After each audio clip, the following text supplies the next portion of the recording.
ونعوذ بالله من شرور أنفسنا ومن سيئات أعمالنا من يهده الله فلا مضل له ومن يضلله فلا هادي له ونشهد أن لا إله إلا الله وحده لا شريك له ونشهد أن سيدنا وسندنا وحبيبنا وشفيعنا ونبينا ومولانا محمدا عبده ورسوله صلى الله تعالى عليه وعلى آله وأصحابه وبارك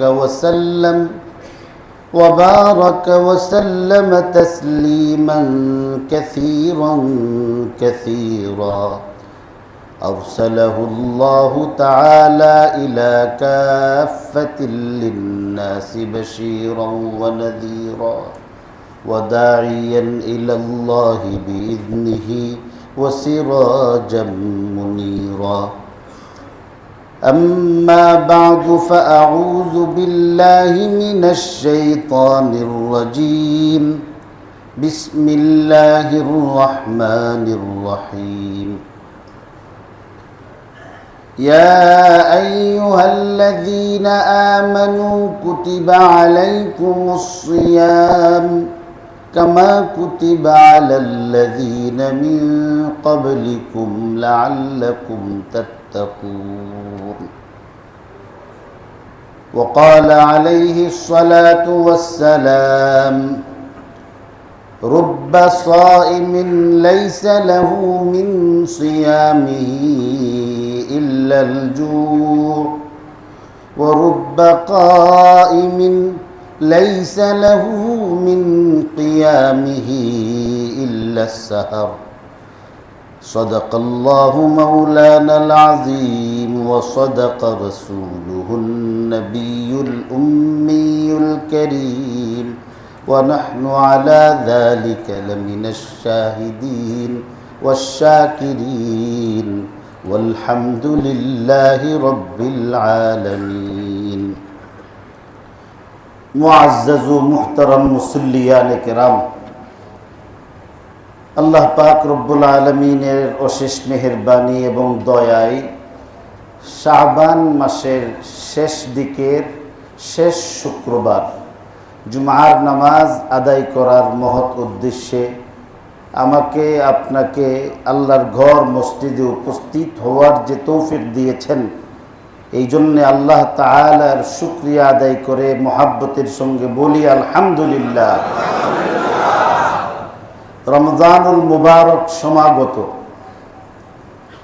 আজকে শাবান মাসের ২৮ তারিখ চলতেছে, আগামীকাল ২৯ তারিখ।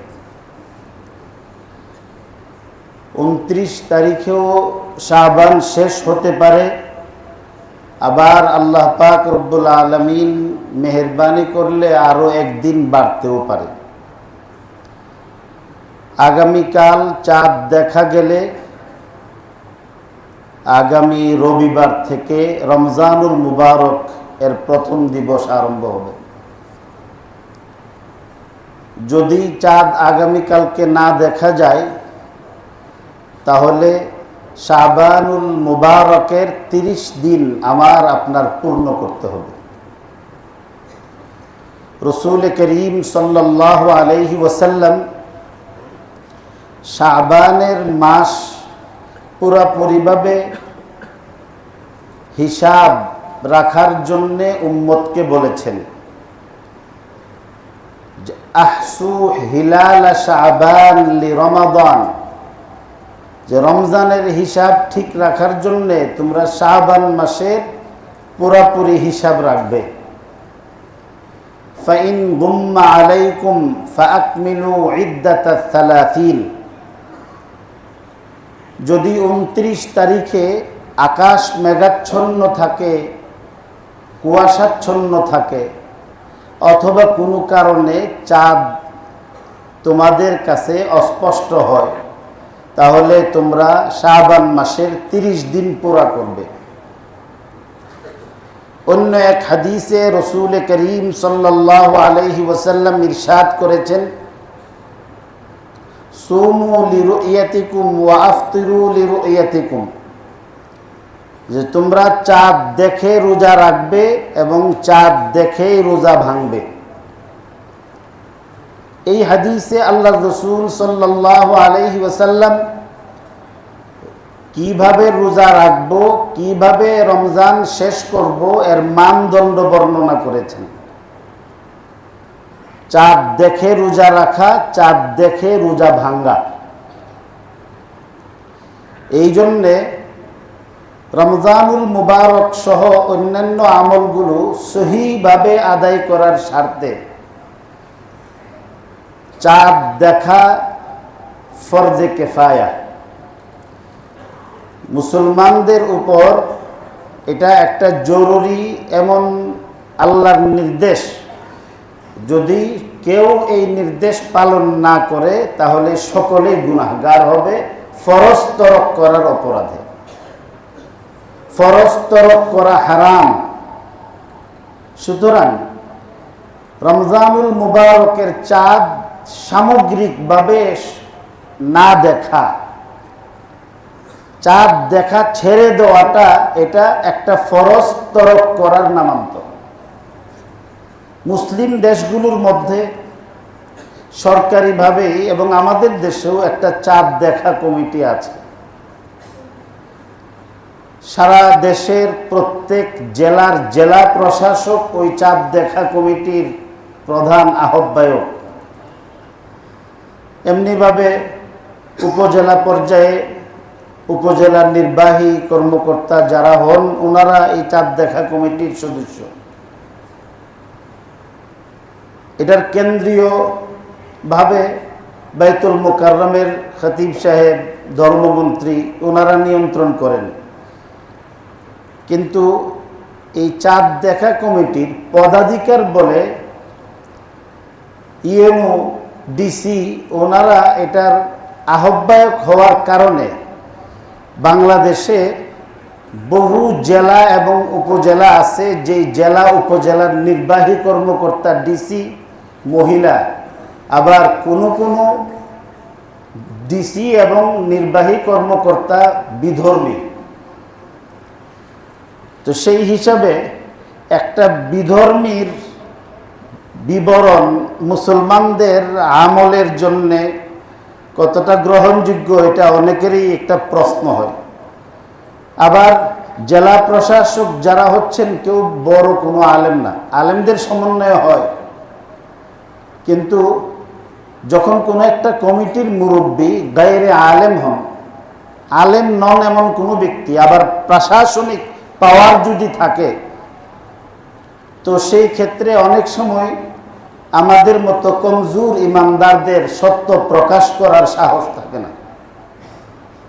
তো এই জন্যে চাঁদ দেখা কমিটি ওনারা আমাদেরকে গুনাহ থেকে বাঁচাইতেছেন, কিন্তু সেটার উপর নির্ভর না করে মুসলমান হিসাবে আমার আপনার রসুলের নির্দেশ মানার জন্যে, আমার কবরে তো চাঁদ দেখা কমিটির সদস্যরা যাবেন না, আমার কবরে আমি যাব।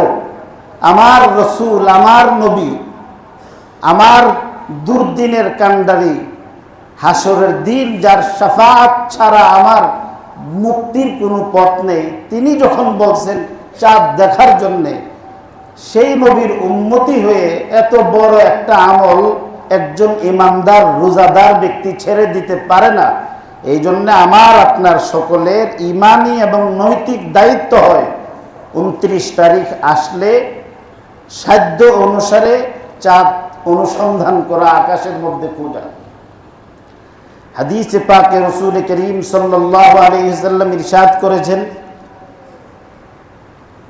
উম্মতের ফিতনা ফাসাদের সময়ে আমার মিটে যাওয়া কোনো একটা সুন্নত যদি কেউ বাস্তবায়ন করে, জিন্দা করে, আল্লাহ তাআলা তাকে তার আমল নামায় 100 মাকবুল শহীদের সওয়াব দান করবে। আমার ক্ষুদ্র অভিজ্ঞতায় দেখছি যে চাঁদ দেখার এই আমলটা এখন সমাজ থেকে চলেই গেছে। যারা নামাজি ওনারাও রেডিওর সংবাদের উপর না টেলিভিশনের সংবাদের অপেক্ষা করে টেলিভিশনের এই নাটক এবং এই সমস্ত অনুষ্ঠানগুলি মুহাদ্দিসিনে কেরাম ফুকাহায়ে কেরাম চালাইতেছে।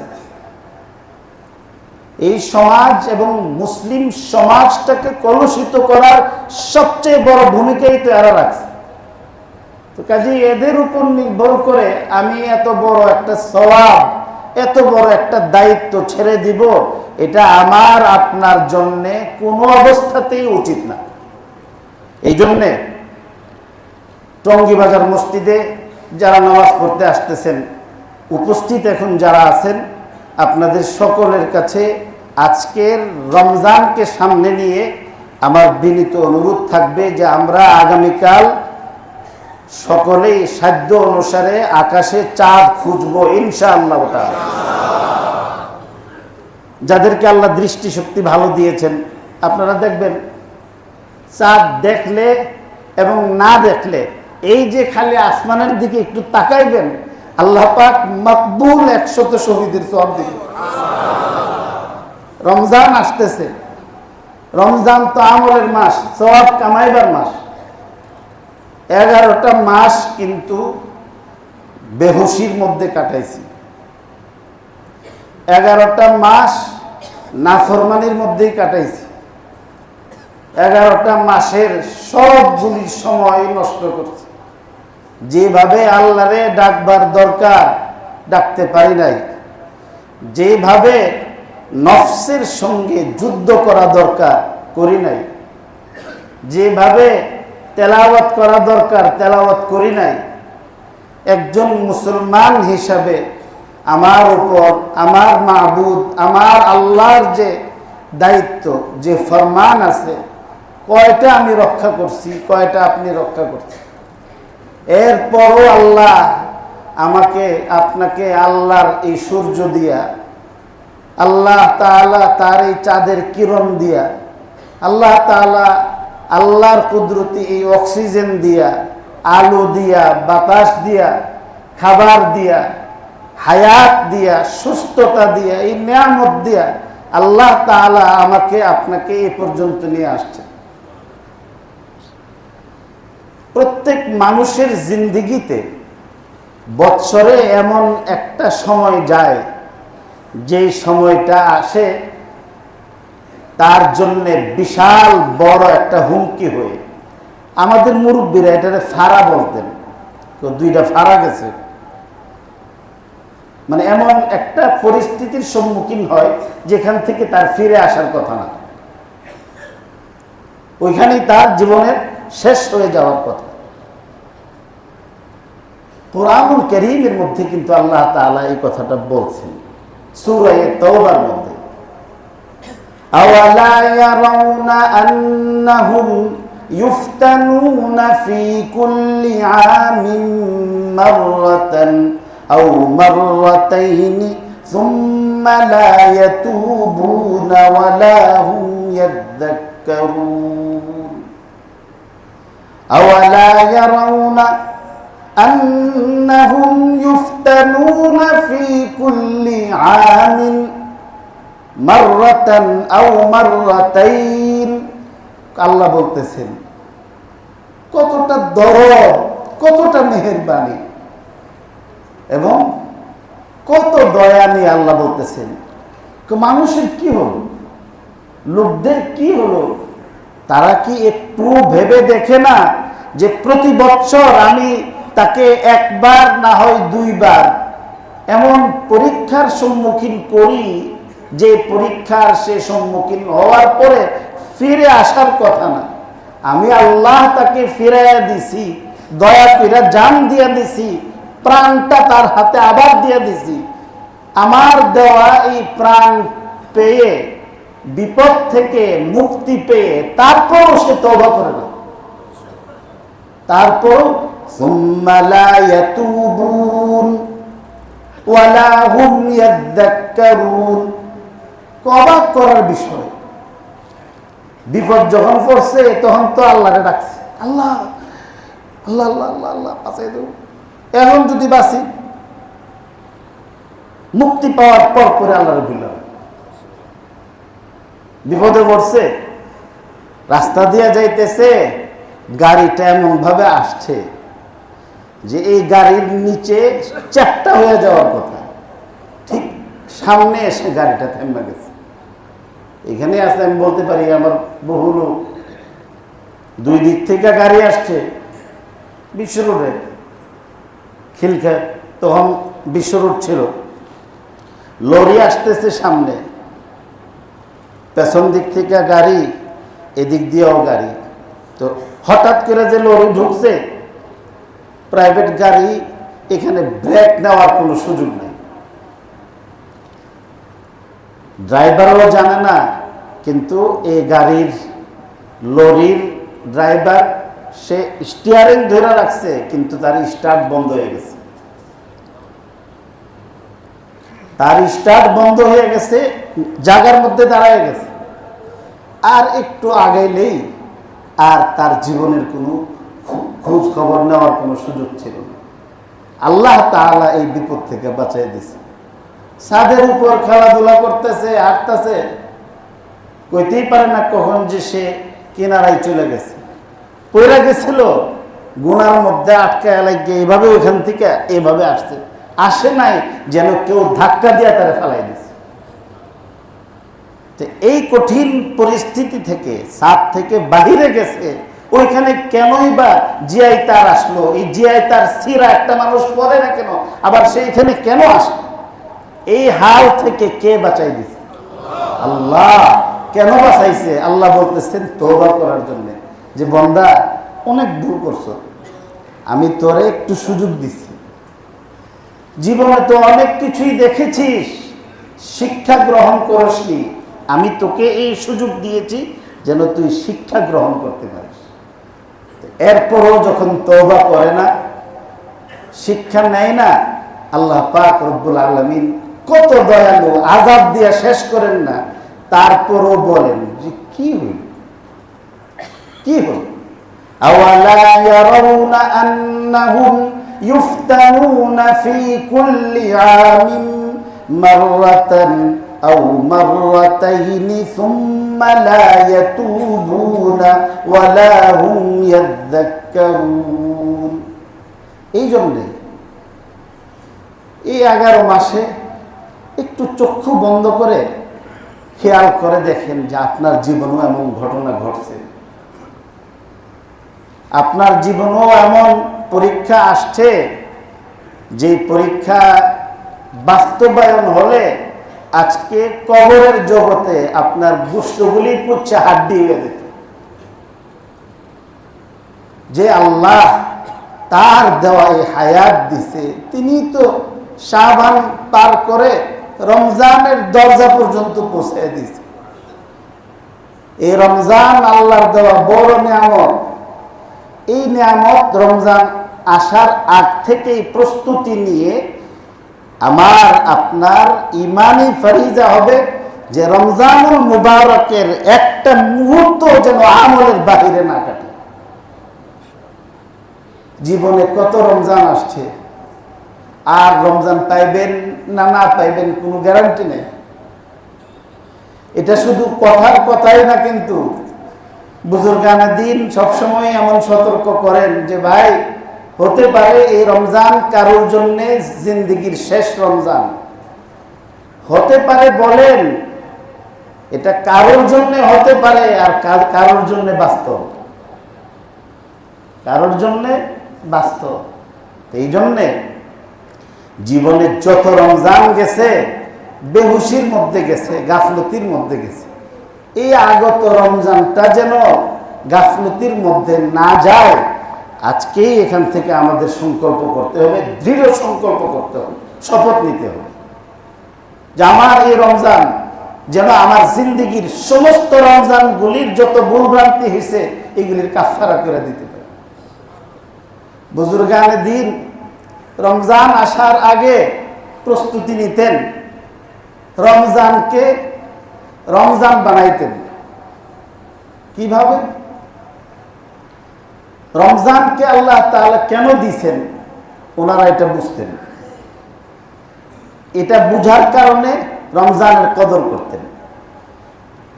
আল্লাহ পাক রব্বুল আলামিন মানুষকে দুনিয়ার বুকে থাকবার জন্য পাঠান নাই, তৈরি করেন নাই। আল্লাহ তাআলা মানুষকে দুনিয়াতে পাঠাইছেন আমল করার জন্য, ইবাদত করার জন্য। আর মানুষকে সৃষ্টি করছেন আখিরাতের জন্য, জান্নাতের জন্য। দুজুখের জন্য আসলে আল্লাহ সৃষ্টি করছেন। আনতুম খুলিকতুম লিল আখিরাহ। তো জান্নাতে যাওয়ার ক্ষেত্রে আমার আপনার সবচেয়ে বড় শত্রু হলো দুইটা। এই দুই শত্রুর দুইটাই অশরীরী, অদৃশ্য, একটারও দেখা যায় না। একটা বড় শত্রু হলো শয়তান, যে শয়তানকে দেখা যায় না। ইন্নাহু মিন হাইসু লা তারাউনাহুম ইন্না জাআলনা শায়াতিনা আউলিয়া লিল্লাযিনা লা ইউমিনুন। যে এই শয়তান তোমাদিগকে বিভ্রান্ত করে এমন ভাবে যে তোমরা তাকে দেখতে পাও না। এবং মানুষের জন্য সবচেয়ে বড় শত্রু শয়তান। এই শয়তান আমার আপনার দৃষ্টির বাইরে। শয়তান আমাদেরকে দেখে, আমরা দেখি না।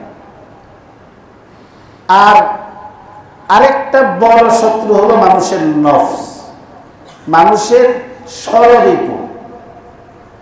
রমজানুল মুবারক আসলে আল্লাহ পাক রব্বুল আলামিন বড় বড় মারাদাতুশ শয়তান, শয়তানের মধ্যে যারা মোস্ট ওয়ান্টেড, টপ টেরর শয়তানগুলোকে আল্লাহ তাআলা বেঁধে রাখেন। এবং বাকি পুরা রমজানের মধ্যে আল্লাহ এদেরকে শৃঙ্খলাবদ্ধ করে এই রমজানের আমলের ক্ষেত্রে যেন সমস্যা না করতে পারে, আল্লাহ সেই ফায়সালা, সেই ব্যবস্থা করে। কিন্তু নফস, এই নফস হলো এমন খারাপ আল্লাহর এমন এক সৃষ্টি, এটাও দেখা যায় না। এটা সব সময় আপনার ভালো কাজের ক্ষেত্রে এটা বাধা দেয়।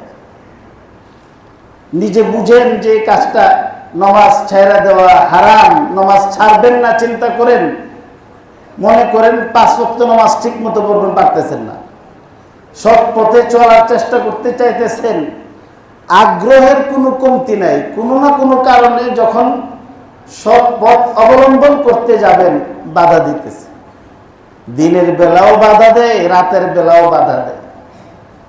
হালাল খাইতে গেলে, উপার্জন করতে গেলে, বন্দিগি করতে গেলে, তেলাওয়াত করতে গেলে, জিকির তসবিহ তাহলিল আদায় করতে গেলে, আল্লাহ আল্লাহদের তরিকায় চলতে গেলে, সব ক্ষেত্রে আপনি চান এটা করেন, কিন্তু তারপরও পারেন না। কেন পারেন না? যে নফস সব সময় আপনাকে কুমন্ত্রণা দেয়, বাধা দেয়। এই নফসটাকে মেরে ফেলা যায় না, এটাকে নিয়ন্ত্রণ করতে হয়। এই নিয়ন্ত্রণের জন্যে একটা প্রশিক্ষণ নিতে হয়। যে দেখেন, আমাদের দেশের ডিফেন্সে যারা চাকরি করে, চাকরিতে নির্বাচিত হওয়ার পরেই তারা প্রশিক্ষণে যায়। এবং এই প্রশিক্ষণ যে, এটাই সবচেয়ে কঠিন। আর্মি বলেন, পুলিশ বলেন, বিমান বাহিনী বলেন, সেনাবাহিনী বলেন, নৌবাহিনী বলেন, ওনাদের এই যে ট্রেনিং যে নেয়, এই ট্রেনিং নেওয়ার সময়টাই হলো সবচেয়ে কঠিন। তো কেন? যে এই সময়গুলিতে ট্রেনিং নিয়ে সে সামনে একটা কিভাবে শত্রুর মোকাবেলা করতে হবে, কিভাবে সে আত্মরক্ষা করবে, নিজেকে সেভ করবে, এই সব কিছু শিখাইয়া নিজেকে সেভ করে, শত্রুকে সেভ করে, রাষ্ট্রকে সেভ করে, জনগণের নিরাপত্তার জন্য নিজেদেরকে উৎসর্গ করে। তার দায়িত্ব বেশি, এই জন্য প্রশিক্ষণ বেশি নেই। তা আমরা পারি না কেন জানেন? যে নফস তো হলো আমার শত্রু, কিন্তু এই শত্রুকে দমন করার কোনো প্রশিক্ষণ আমাদের নাই। নামাজ পড়তে চাই, পড়তে পারি না, আবার নামাজে শরীক হইলে নামাজে মন থাকে না। কেন? যে নামাজ পড়ার প্রশিক্ষণ নেই না। তো এই রমজানুল মুবারকটাকে আল্লাহ পাক রব্বুল আলামিন একটা প্রশিক্ষণের মাস বানাইছেন। মানুষের বড় শত্রু নফসকে রোজার দ্বারা যেভাবে কাবু করা যায় আর অন্য কোনো আমলের দ্বারা এইভাবে কাবু করা যায়। এই জন্য বুজুর্গানে দিন মাসে মাসে 3টা রোজা রাখে, সপ্তাহে 2টা রোজা রাখে, আইয়াম বীজের রোজা রাখে রমজান ছাড়াও, তারপরে শাওয়ালের রোজা রাখে। বিভিন্ন সময়ে বিভিন্ন আপনার বিশেষ দিনগুলির মধ্যে আমরা তো খাওয়া অনুষ্ঠান করি, আল্লাহ আল্লাহরা বিশেষ দিনগুলির মধ্যে না খাইয়া রোজা রেখা আল্লাহরে খুশি করে নফসকে দমন করার প্রশিক্ষণ ওনাদের আমল ছিল এটা। তো এই জন্যে রমজান যে আসতেছে, এই রমজান শরীফের মধ্যে আমার আপনার ইচ্ছায় অনিচ্ছায় আমাদের রোজা রাখতে হবে, এটা ফরজ কাজ। এই রোজার দ্বারাতে নফস নিয়ন্ত্রণ হয়, কন্ট্রোল হয়। এই রোজা, রমজান শরীফ রোজার মাস, রমজান শরীফ কোরআনের মাস, রমজান শরীফ আমলের মাস। এই জন্যে বুজুর্গানে দিন রমজান শরীফ আসার আগে আগে প্ল্যান করতেন। শাইখুল হাদিস আল্লামা জাকারিয়া রহমতুল্লাহ আলাইহি, যিনি ফাজাইলে আমাল লিখছেন, আপনারা পড়ে দেখেন। শাইখুল হাদিস রহমতুল্লাহ আলাইহি রমজান শরীফের মধ্যে উনি 61 খতম কোরআন শরীফ তেলাওয়াত করতেন।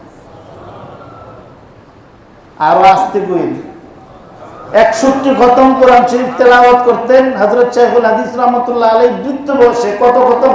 61 খতম তেলাওয়াত করতেন। দিনের বেলা 1 খতম, রাতের বেলা 1 খতম, তারাবির মধ্যে 1 খতম পড়তেন। দাওয়াত তাবলীগের মুরব্বী ছিলেন হযরত মাওলানা আলী আকবর সাহেব রহমতুল্লাহ আলাইহি। ওনারা রমজান শরীফ কেমনে কাটাইছেন আমি দেখছি, আমার চোখের দেখা। 3 জন হাফেজ তিনি সঙ্গে রাখতেন। 3 জন হাফেজ, বুড়া বৃদ্ধ, যখন প্রায় 80 বছর বয়স, 80-82 বছর। 80-82 বছরের একটা বৃদ্ধ লোক তারাবির নামাজ যারা পড়ায়, পড়ানোটা আসলে এত কষ্টের না, দাঁড়ায় থাকুনটা কষ্টের। মুসল্লিরা খুব খুশি করে, হুজুররা তো কোনো কষ্ট নাই, মেইন কষ্ট হইলো আমাদের।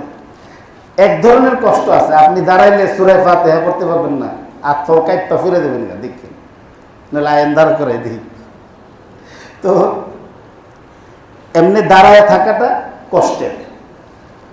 তারাবির নামাজের আগেই উনি ইফতার করতেন, আসরের পরে কোরআন শরীফ দৌড় করতেন। আমি আসরের পরেতেই বলি, আসরের পরে কোরআন শরীফ দৌড়ে শরীক হইতেন।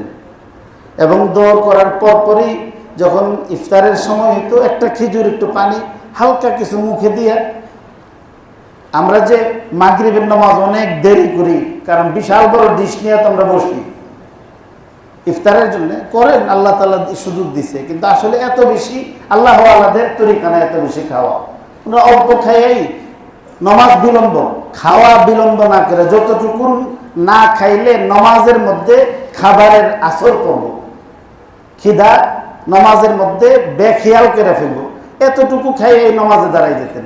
নমাজ পড়াই একজন হাফেজ সাহেবের পেছনে উনি 3 পারা কোরআন শরীফ উনি দাঁড়ায় দাঁড়ায় শুনতেন।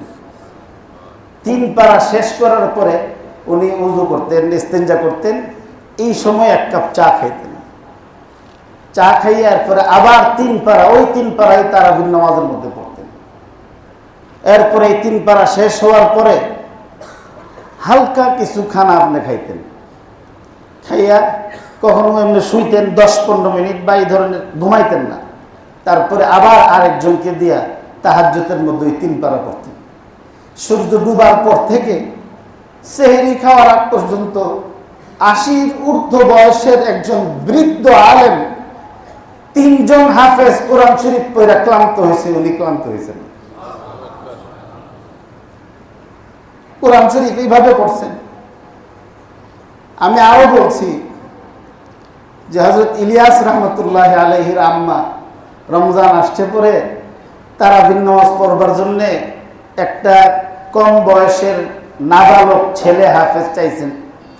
ছেলে গেছে, 1 পারা কোরআন শরীফ পড়ছে, পছন্দ, 3 পারা কোরআন শরীফ পড়ছে, পছন্দ হয়েছে না।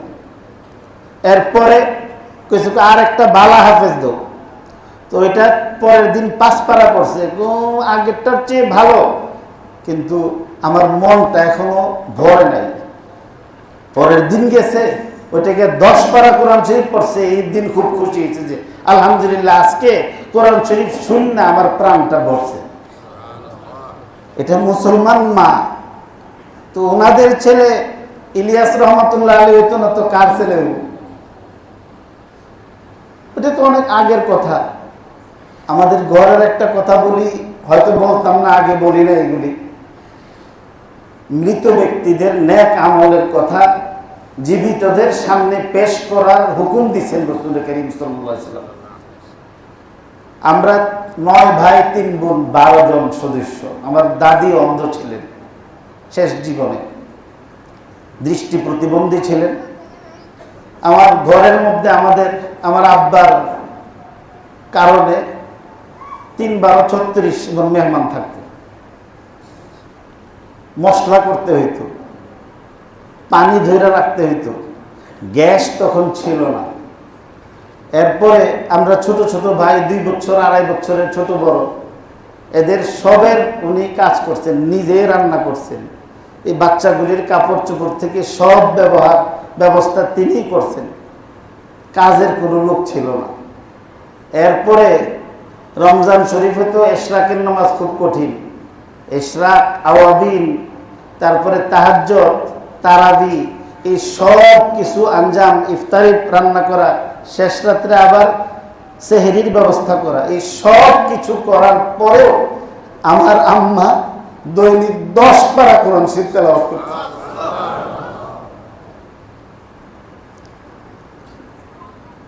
তো এইভাবে ওনারা রমজান শরীফকে কাজে লাগাইতেন। আমাদের হয় কি যে বহু ভাই আছেন যে পুরা রমজানে 1 খতম কোরআন শরীফ তেলাওয়াত করতে পারে না। রমজানের শেষে আমার মতো না হয় আরেকজনের মতো কিছু 12টা হুজুর নিয়ে 12 করে কোরআন শরীফ পড়াই দিবে। এই 12 করে কোরআন শরীফ পড়ার দ্বারাতে নাজাত পাওয়াটা এত সোজা না। মনে করছে যে পয়সা দিলেই সব কিছু হয়ে যায়, 200 500 1000 লাখ টাকা দিলে কি? আল্লাহ তাআলা তো কোরআন শরীফ আরেকজনকে দিয়ে পড়াইবার জন্য পাঠাইছেন না, নিজে পড়বার জন্য পাঠাইছেন। এই জন্য আল্লাহ রাসূল সাল্লাল্লাহু আলাইহি সাল্লাম এই রমজানের কদর করার জন্য বলছেন, রমজান চলে আসছে, সারা জীবন কত কাজ করছি, রমজানের রোজা তো রাখবো, নফস দুর্বল হবে ইনশাআল্লাহ তাআলা। আরেকটা কাজ করবেন, হাদিস শরীফের মধ্যে আল্লাহ রাসূল সাল্লাল্লাহু আলাইহি সাল্লাম ফরমান, যে ব্যক্তি তাকবীর উলার সঙ্গে 40 দিন নামাজ আদায় করবে। কয়দিন? 40 দিন। বিভিন্ন জায়গায় মাদ্রাসাগুলির মধ্যে রমজান শরীফে বিভিন্ন কোর্স করে। আমি আমাদের মাদ্রাসার সব কোর্স বন্ধ করছি। মাদ্রাসায় সব কোর্স বন্ধ করে আমি বলছি, রমজান শরীফে ছেলেপেলেরা 5 ওয়াক্তের নামাজ তাকবীরুল্লাহর সাথে পড়বে, ইশরাক পড়বে, আওয়াবিন পড়বে, তাহাজ্জুদ পড়বে, কোরআন শরীফ তেলাওয়াত করব, ঘুমায় থাকবো, আর কোনো আমল লেখাইব।